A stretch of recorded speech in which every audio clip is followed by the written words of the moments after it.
Hello my dear student, स्वागत है आज आपके अपने इस YouTube channel JM tuition centre में। मैं पंडित रमेश कुमार आज के इस वीडियो में लेकर आया हूँ क्लास 10th का हिंदी का चैप्टर 9 जिसका नाम है अभिनयो, जो अशोक वाजपेयी के द्वारा लिखा गया बहुत ही अच्छा पाठ है। 10वीं कक्षा का हिंदी का पाठ 9 है, जिस पाठ का नाम है अभिनयो, जो अशोक वाजपेयी के द्वारा लिखा गया बहुत ही महत्वपूर्ण पाठ है। इस पाठ से लेकर आए हैं आप लोगों के लिए वन लाइनर ऑब्जेक्टिव टाइप प्रश्न। यदि इस वीडियो को आप देख लेंगे तो समझिए इस पाठ से जो भी एक ऑब्जेक्टिव प्रश्न बोर्ड एग्जाम में पूछा जाएगा, चाहे किसी प्रकार के प्रश्न इस पाठ से यदि पूछा जाएगा तो समझिए आपका पूरा कंप्लीट हो जाएगा, यानी कि एक भी प्रश्न इसमें छूटने वाला नहीं है। तो चलिए वीडियो को ज्यादा देर ना करेंगे और शुरू करेंगे 10वीं कक्षा का पाठ 9 जिसका नाम है अभिनयो का 1 नंबर ऑब्जेक्टिव प्रश्न। ठीक है,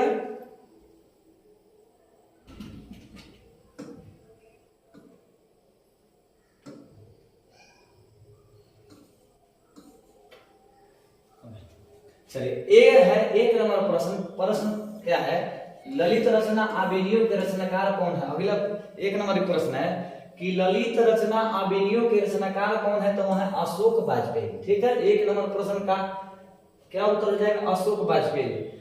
ललित रचना अभिनयो के रचनाकार कौन है? तो वह हो जाएगा अशोक वाजपेयी।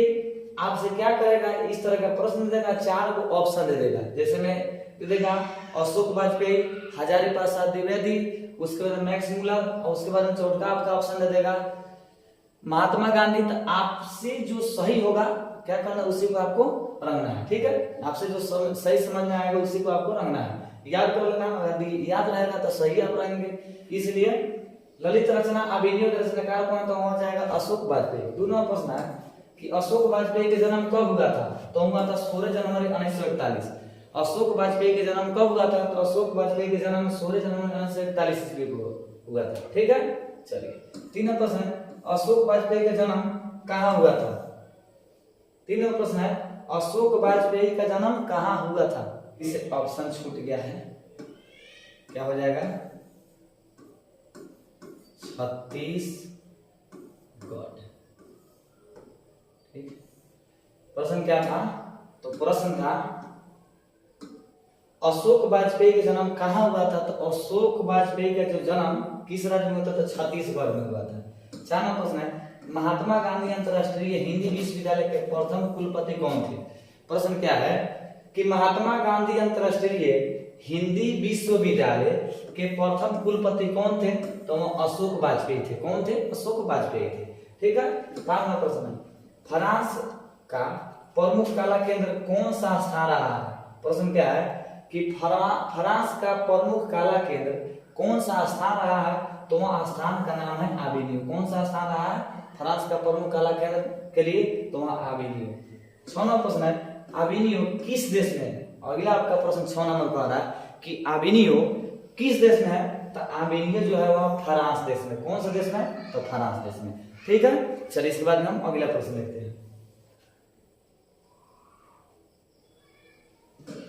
7 नंबर प्रश्न है अशोक वाजपेयी, लेखक अशोक वाजपेयी अभिनयो में कुल कितने दिन रहे? अगला आपका प्रश्न क्या है कि अशोक वाजपेयी अभिनयो में कुल कितने दिन रहे थे?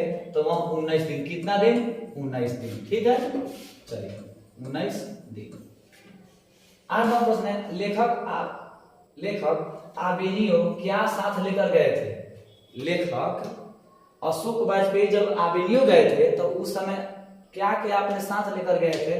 तो हिंदी का टाइपराइटर ले गए थे, 3-4 पुस्तकें, आपको संगीत के टेप्स, गीत सुनने के लिए, संगीत सुनने के लिए हिंदी के टाइपराइटर, 3-4 पुस्तकें या कुछ संगीत के टेप्स ले गए थे। 9वां प्रश्न क्या है कि लास्ट शत्रुज क्या है?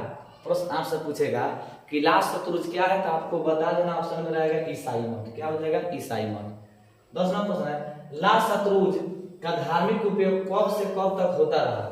अगला आपका 10वां प्रश्न है कि लास्ट शत्रुज का धार्मिक उपयोग कब से कब तक होता रहा? तो 14वीं सदी से फ्रेंच क्रांति तक। 14वीं सदी से फ्रेंच क्रांति तक लास्ट शत्रुज का धार्मिक उपयोग होता रहा। 11वां प्रश्न है अभिनयो में 19 दिनों के प्रवास के दौरान लेखक ने कितने गद्य की रचना की? अबेनियो में 19 दिनों के प्रवास के दौरान लेखक ने कितने गद्य की रचना की? तो वहां 27 गद्य।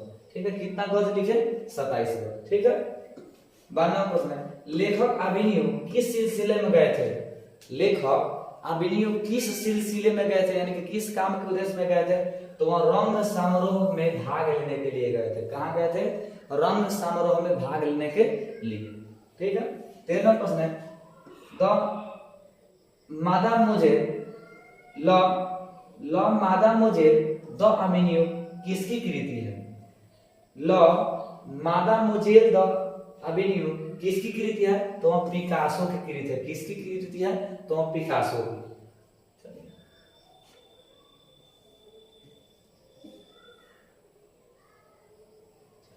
इसके बाद 14वां प्रश्न है, अबेनियो दक्षिण फ्रांस में रून नदी के किनारे बसा कैसा शहर है? अबेनियो दक्षिण फ्रांस में रून नदी के किनारे बसा हुआ कैसा शहर है? तो वहां बहुत पुराना शहर। क्या शहर है? तो पुराना शहर है। ठीक है, चलिए 15वां प्रश्न है, विल नत्व क्या है? अगला आपका प्रश्न क्या है कि विल नत्व क्या है? तो विल नत्व एक छोटा सा गांव है। विल नत्व क्या है? तो विल नत्व एक छोटा सा गांव है। 16वां प्रश्न है, रोन नदी के किनारे बसे शहर का नाम क्या है? प्रश्न आपका क्या है कि रोन नदी के किनारे बसा हुआ शहर, जो शहर बसा उसका नाम क्या है? तो शहर का नाम है अबेनियो। आपका 4 ऑप्शन रहेगा, उसमें से एक ऑप्शन ही भी रहेगा जो बिल्कुल सही रहेगा। आपको इस पर क्या करना है? 17वां प्रश्न है, प्रत्येक वर्ष अबेनियो में कैसा समारोह आयोजित होता है? अगला प्रश्न क्या है कि प्रत्येक वर्ष अबेनियो में कैसा समारोह होता है? तो वह रंग समारोह होता है। रंगमंच वाला रंगारंग का गौरव, यानी कि रंग समारोह वहां पर होता है। 18वां प्रश्न है, एक पतंग अंत में किनकी रचना है? अगला आपका प्रश्न क्या कह रहा है कि एक पतंग अंत में किनकी रचना है? तो वह रचना जो है वह अशोक वाजपेयी की है। एक पतंग अनंत में किनकी रचना है? तो वह रचना अशोक वाजपेयी जी का है। ठीक है, चलिए 19वां प्रश्न भी है, रोन नदी किस देश में? अगला आपका प्रश्न क्या है कि रोन नदी किस देश में? तो रोन जो नदी है वो फ्रांस में। कौन सा देश में है? तो वह फ्रांस में है। ठीक है, चलिए आगे बढ़ा जाए। 20वां प्रश्न है, ला शत्रुज में रहकर लेखक कितने कविताएं की रचना की? ला शत्रुज में रहकर लेखक कितने कविताएं की रचना की? तो वहां 35। कितने कविताएं की रचना की? तो 35। ठीक है, चलिए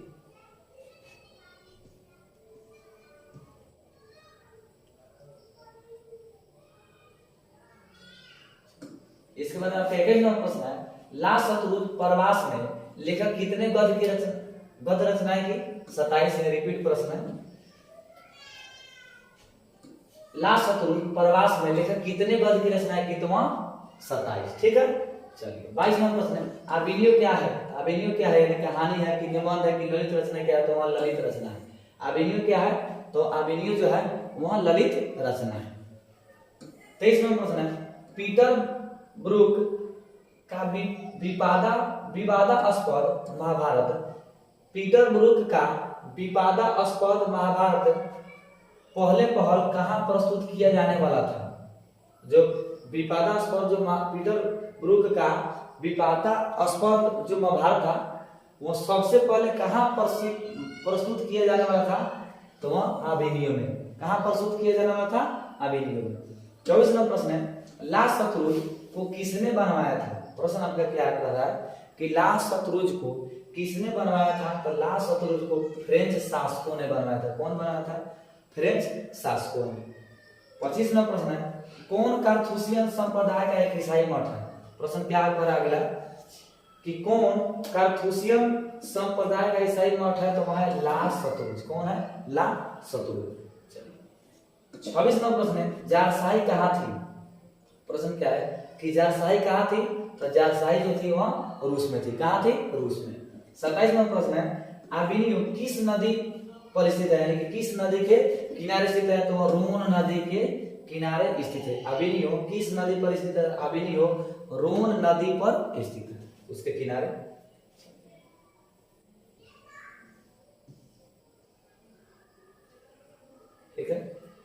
ये है इस पाठ का 28 नंबर प्रश्न, जो आखिरी प्रश्न। पिकासो की विख्यात कृति का नाम क्या है? अगला आपका प्रश्न क्या है कि पिकासो की विख्यात कृति का नाम क्या है? तो पिकासो की विख्यात कृति का नाम है मादामोजेल द अबेनियो। क्या नाम है? मादामोजेल द अबेनियो। ठीक है, ये तो था 10वीं कक्षा का हिंदी विषय का 9 पाठ, जिस पाठ का नाम था अबेनियो। और यह अबेनियो पाठ बहुत ही सुप्रसिद्ध अच्छे लेखक अशोक वाजपेयी जी के द्वारा लिखा गया पाठ था। इस पाठ से कितना ऑब्जेक्ट था? 28। कितना था? 28। इस वीडियो को आप देख लेंगे तो समझिए कि आपका इस पाठ से जितना भी ऑब्जेक्टिव होगा वो सब क्या हो जाएगा? कंप्लीट हो जाएगा। तो इस वीडियो को देखना है, अच्छा लगे तो अपने दोस्तों के पास शेयर करना है, लाइक करना है। चैनल को अभी सब्सक्राइब नहीं किए तो चैनल को सब्सक्राइब भी कर लेना, क्योंकि इस चैनल पर बोर्ड परीक्षा, मैट्रिक और इंटर से संबंधित बहुत सारे वीडियो को अपलोड किया जाएगा। तो इसलिए उसका नोटिफिकेशन आपके मोबाइल में पहले चला जाए, इसलिए आपको चैनल को सब्सक्राइब कर लेना। ठीक है, वीडियो कैसा लगा अपना राय कमेंट बॉक्स में अवश्य देना है। इस वीडियो के बाद मिलेंगे फिर एक अगले अच्छे नए वीडियो में। तब तक के लिए जय हिंद, जय भारत।